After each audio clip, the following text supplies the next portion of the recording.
Halo rek, welcome to my channel Bilsaf. Sebelum ini, nek misalkan sampean kabeh dereng subscribe dan di subscribe dhisik ben sampeyan kabeh marem.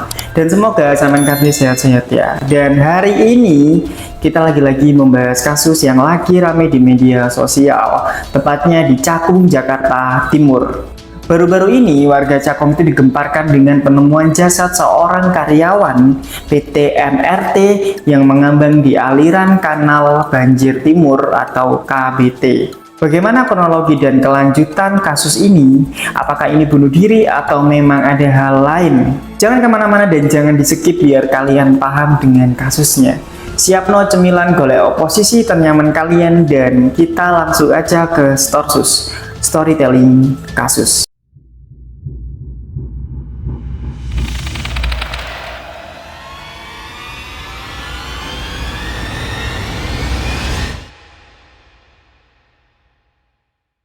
Sebelum kita ke kronologinya, kita harus tahu dulu korbannya. Nah, nama beliau ini adalah Disa Dwiarto. Beliau umur 39 tahun. Dan Disa bekerja di salah satu PT bernama PT MRT atau Perseroda. Disa ditemukan meninggal dunia mengambang di aliran kanal banjir timur Cakung Barat, Jakarta Timur. Ciri-ciri dari jasad tersebut yaitu bertubuh gempal dan mengenakan kaos biru dan celana pendek warna coklat. Yang membuat miris dan sedih adalah Disa ditemukan mengapung di antara enceng gondok dan tumpukan sampah, dan ketika ditemukan posisi tubuh dari Disa adalah dalam posisi terlungkup dan hanya bagian punggung saja yang kelihatan. Disa ditemukan tepatnya pada hari Jumat pada tanggal 10 November tahun 2023 kemarin. Dan setelah ada laporan, akhirnya pihak kepolisian langsung datang menelusuri dan menyelidiki kasus tersebut. Gimana kelanjutannya dan berikut adalah kronologinya.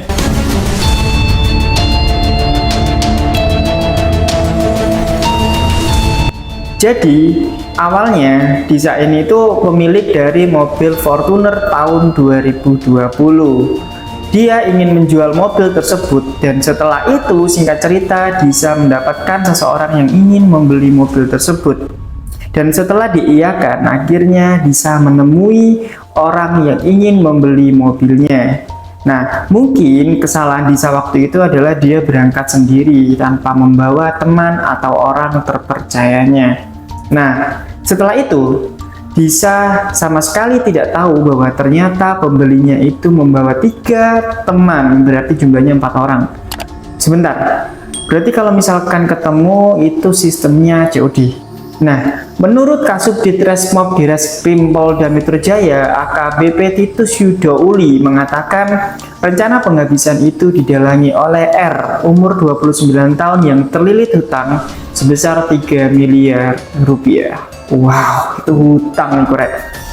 Dan si R kemudian mengajak IS 31 tahun dan JS 48 tahun dan satu pelaku lain untuk menghabisi korban agar bisa membawa kabur mobilnya.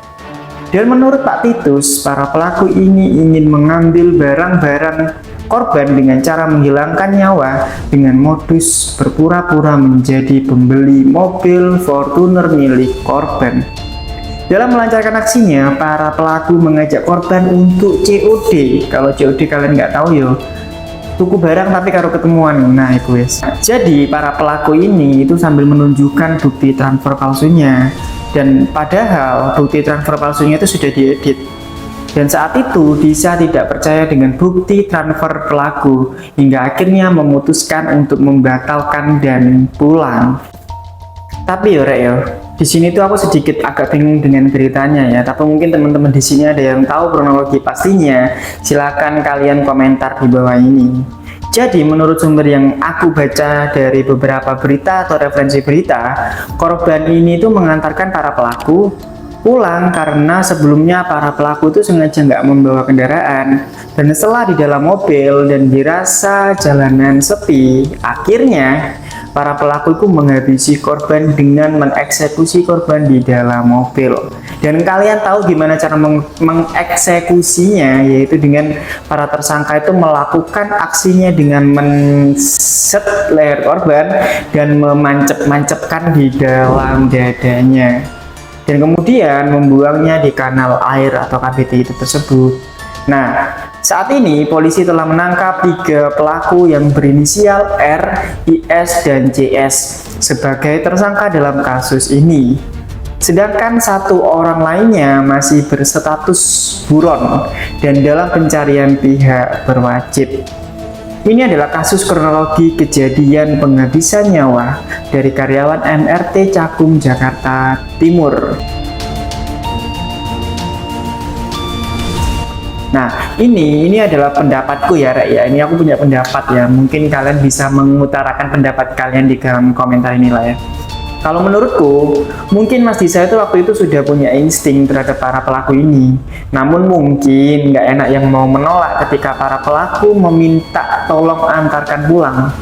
Atau mungkin jangan-jangan ketika di jalan Mas Disa ini sudah takut dan nggak bisa keluar karena di dalam mobil itu wis diancam lah. Mungkin wis dikalungi itu, atau mungkin sudah keadaan memang itunya udah di leher atau gimana, kan kita nggak ada yang tahu ya. Tapi itu hanya opini ku ya. Tapi gimana opini kalian? Silahkan kalian komentar di bawah ini. Apapun itu, kita doakan sama-sama semoga kasus ini cepat selesai dan semoga Mas Disa diterima amal dan ibadahnya oleh Allah Subhanahu wa taala. Amin. Terima kasih sudah menonton sampai habis, dan jangan lupa ikuti terus dan dukung terus channel ini dengan cara mensubscribe dan like juga, komen, dan matur rek ya wis nonton video iki. Dan aku bener-bener terima kasih buat kalian gitu kan. Maaf kalau misalkan dalam videonya itu kayak kurang bagus video dan lain-lainnya, karena aku masih belajar banget untuk editing, aku masih belajar banget untuk menghafalkan skrip dan lain-lainnya. Jadi maaf jika ada kekurangan dalam setiap videoku. Sampai jumpa lagi, matur nuwun. Assalamualaikum warahmatullahi wabarakatuh. Jangan kemana-mana dan jangan gimana kelanjutan. Jadi awalnya Disa ini tuh yaitu pemilik mobil dari Fortuner tahun 2020, ingin menjual mobil tersebut. Setelah itu, jadi awalnya itu Disa itu ingin menjual sebuah mobil, yaitu